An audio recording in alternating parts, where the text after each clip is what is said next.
Wow, guys. Good to have you back. It's Space Falcon here. Look what we're building. Let's just grab that camera and rotate around this magnificence of a Space Falcon, Electric Falcon.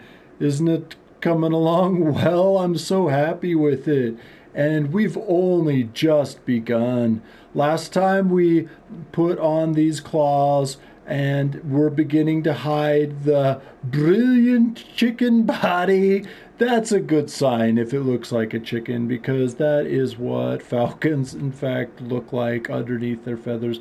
Later we will put something over the white body and we will change all the colors, but we're just modeling out the falcon right now. And the one thing that really remains that needs to be improved is the head. Okay, the other thing that we could do, and I think we want to do, is I think I want to make some toes.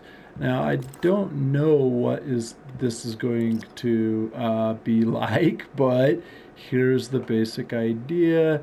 I think I'm gonna try this and try to just extend the leg, but to add, change some shape. So I'm going to put it right there, and then I think I'm going to go into it by L1 square. And indeed, I'm so glad I remembered that. That L1 square is tricky, is a tricky little hotkey, but you guys know this. If you're trying to learn dreams, there are a lot of tricky little hotkeys, and this is one too. You to be able to kind of like do these types of edits, they're not easy to figure out. So hey, if you're just getting started and you're struggling a little bit with memorizing these actually difficult controls, hey, have some patience with yourself. What happens is you get some muscle memory, and then you just know all of these commands, but you can't remember exactly what they are. It's just you actually have to have the controller in your hand. And I am using a PlayStation. Oh no! Okay, there's a nice pro tip for us there. One of the tough things about that was the F1 square, L1 square, is you have to remember to stamp it in place. Let's go ahead and do that. So okay, I was right here. We had it all perfectly done, and then I hit X or 0 or something. Oh, but I forgot to do this button, stamp in place. That happens so often. I'm always doing that. So just got the same exact point. You just got to have patience with yourself, and not be too hard on yourself about not understanding workflow and stuff like that, because it's pretty common. Okay, now we're going to get this right. We're going to stamp it, and there it is.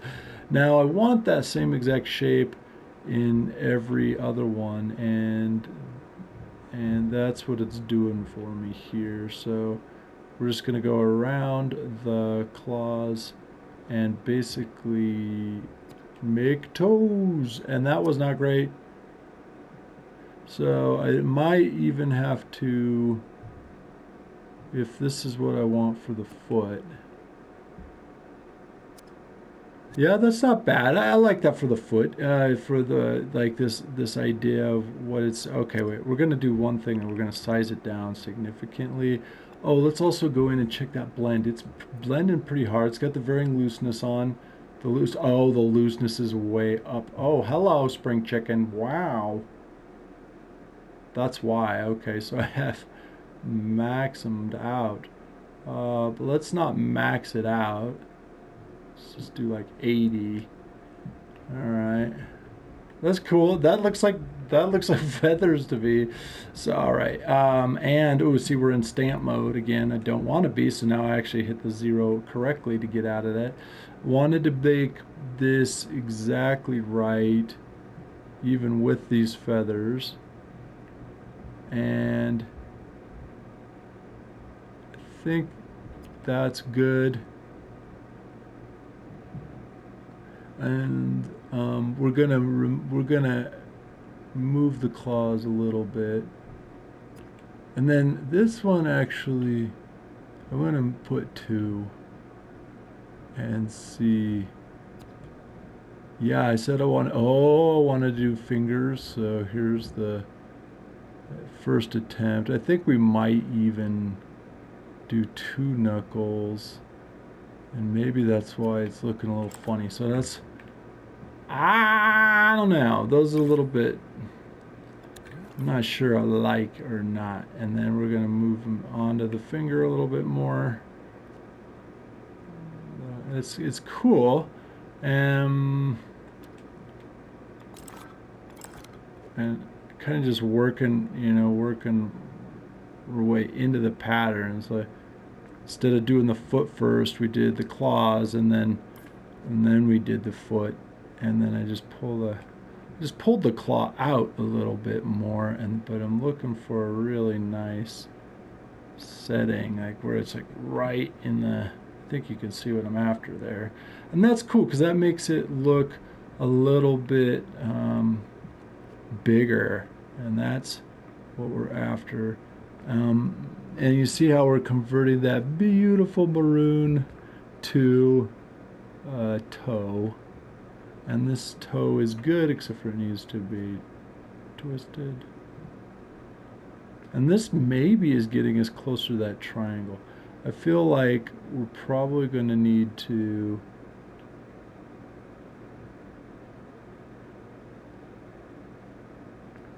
yeah, I think that would get us closer to that shape that I wanted.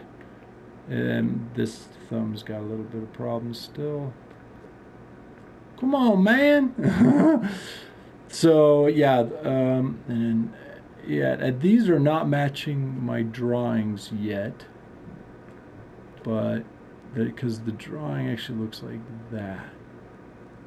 I do have a drawing of this nearby, but I just have it memorized.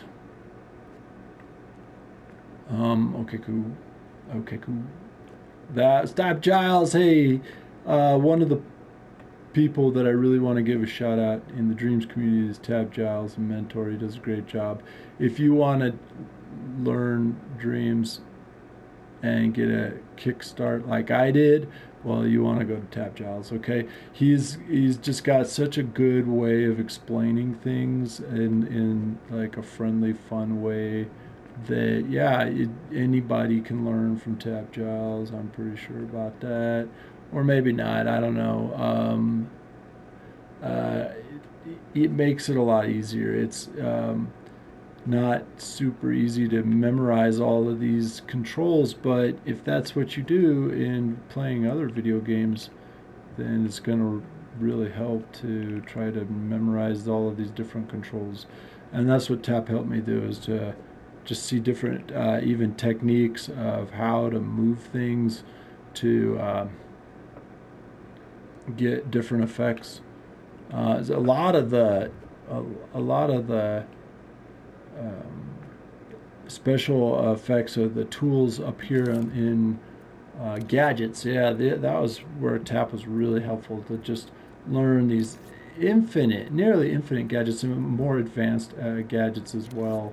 But I think that's probably good for today. You can see we've done some toes, and we're getting closer. It makes it look a lot more realistic on the left than on the right, and the bottom toe is still weird, and this is still weird, but we'll keep working with it and find a better result. But thank you for watching.